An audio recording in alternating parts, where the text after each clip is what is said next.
আচ্ছা থাকে থাকেন।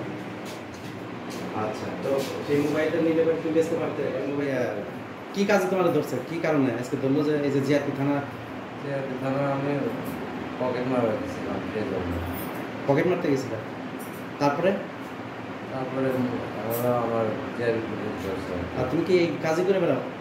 এই কাজ আমি করি না, কিন্তু এই কাজ আমি করতে আসে বাধ্য হয়েছে। আমার কাছে টাকা পয়সা ছিল না, এই জন্য করতে বাধ্য হয়েছে।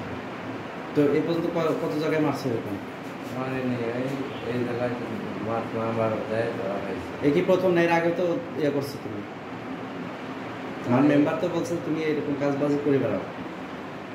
মেম্বার যদি পাওয়া যায় তাহলে আমি কিছু করার। এর আগে ধরা খেয়েছিল কোন কোন জায়গায়, জেল খাচ্ছিল? না, এর আগে যখন ধরেছিল এমনি আমি মাদক নিয়ে ধরা খাইছিলাম। মাদকও খাও? হ্যাঁ। ওই মাদকের টাকার জন্য চিন্তা করতে পারছো? তো তুমি এই যে জানো যে রেলের কর্মচারীরা, এই পুলিশরা খুব তৎপর, এখানে এ করতে গেলে ছাড় পাওয়া যায় না, জানো না?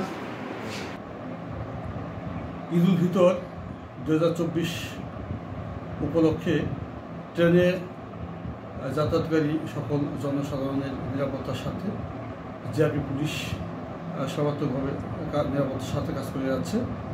সেই নিরাপত্তার সাথেই প্রতিটি ট্রেনে এবং প্ল্যাটফর্মে পুলিশ মোতায়েন আছে, এবং প্রতিটি বিশেষ করে ফরিদপুর রেলওয়ে স্টেশনে এবং রাজবাড়ী রেলওয়ে স্টেশন সহ বিভিন্ন বড় বড় স্টেশনগুলিতে আমাদের পুলিশ মোতায়েন আছে।